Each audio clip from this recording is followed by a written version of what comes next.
Hey, Mike here. I'm about to tell you about the upcoming return of the Nephilim and the Irene.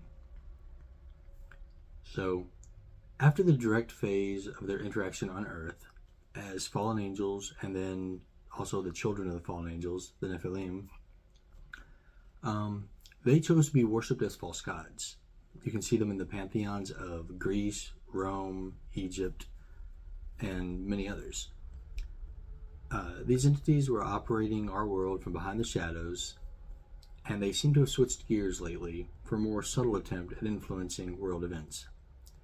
It is clear that they are still affecting the minds of our leaders and average humans alike.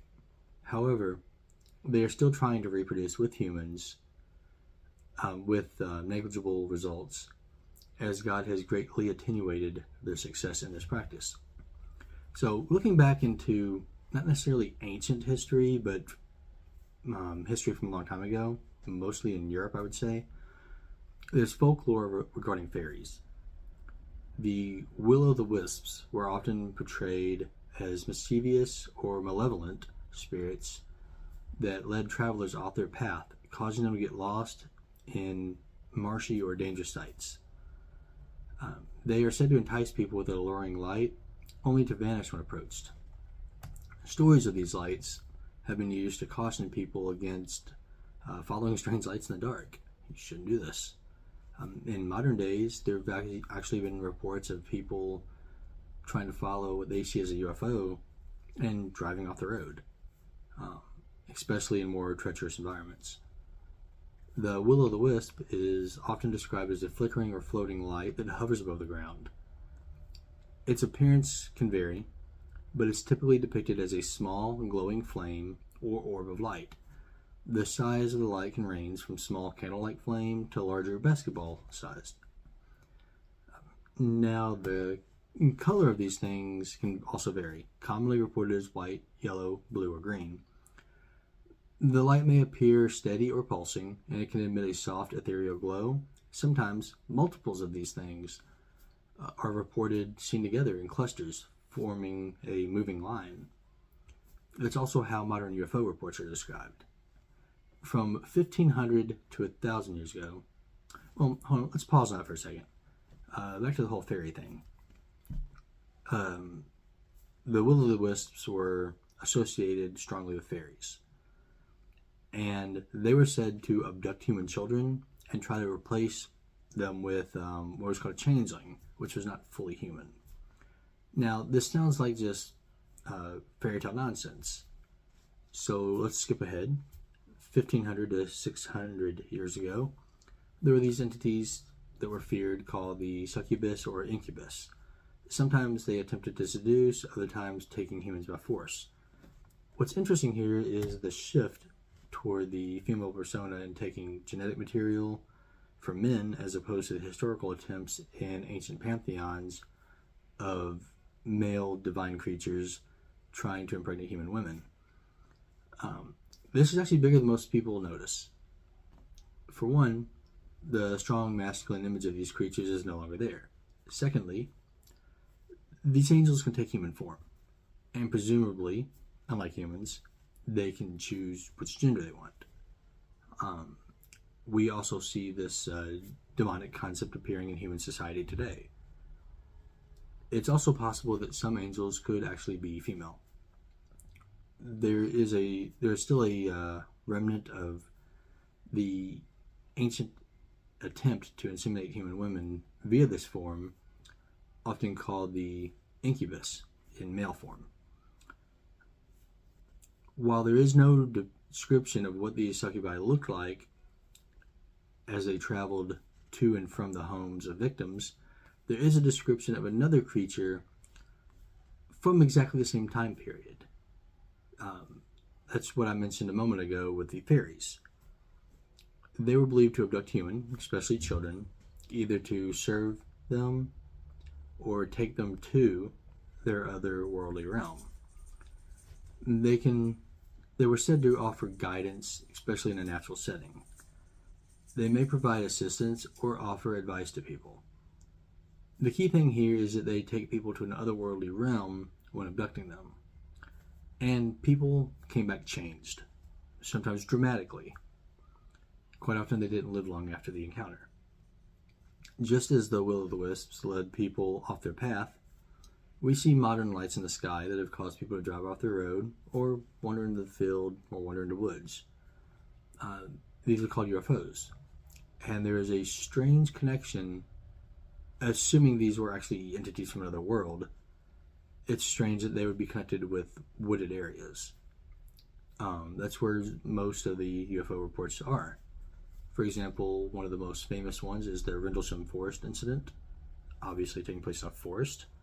You also hear some people describing being out camping and seeing lights in the sky in the woods.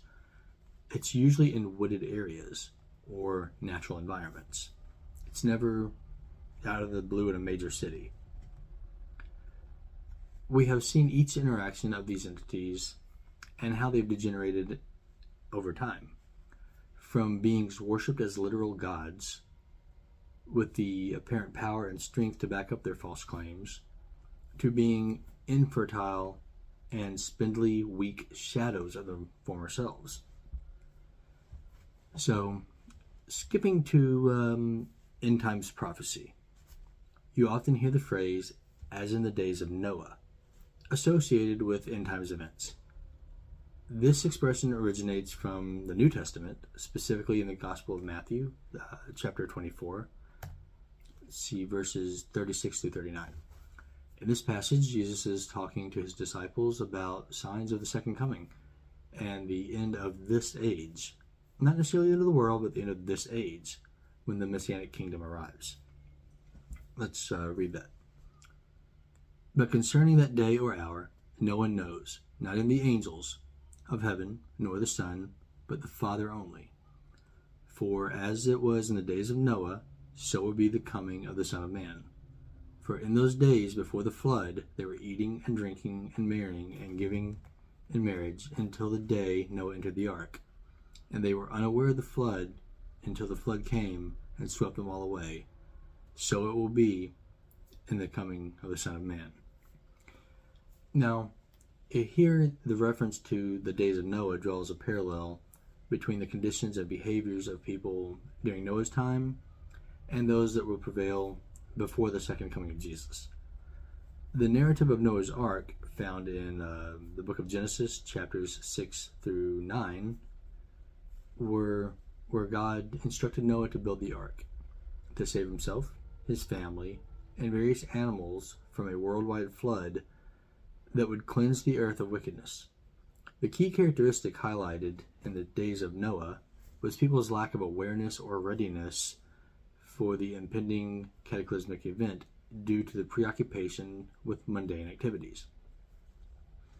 Let's not forget that the Nephilim walked the earth in the days of Noah, and the fallen angels practically ruled the earth in the days of Noah. It was a truly evil place, and we see where our society today is heading. Why would the Nephilim be so important to the goals of these fallen angels? Well, God has limited the fallen angels' power to interact with and destroy the earth. But their half-physical children can interact in a more physical way, at least in theory. The Erin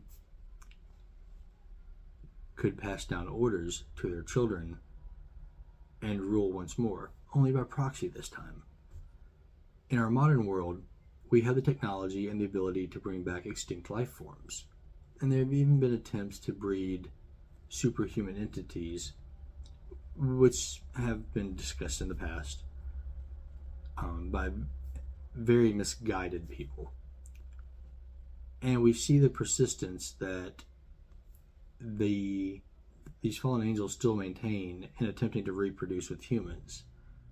Go into any conspiracy theory forum and search for human hybrid and see what comes up.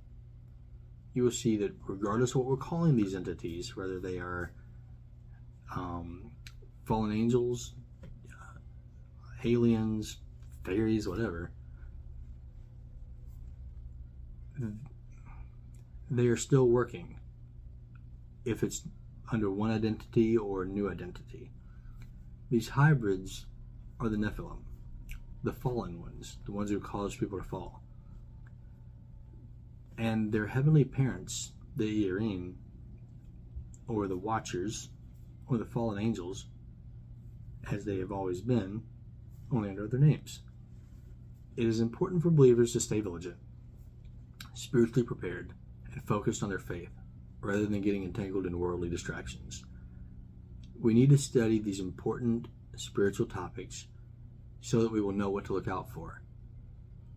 It signifies the need for believers to recognize the signs of the times and live in a state of readiness to fulfill God's ultimate plan. The comparison also underscores the idea of the divine judgment and the importance of heeding God's warnings to avoid spiritual complacency.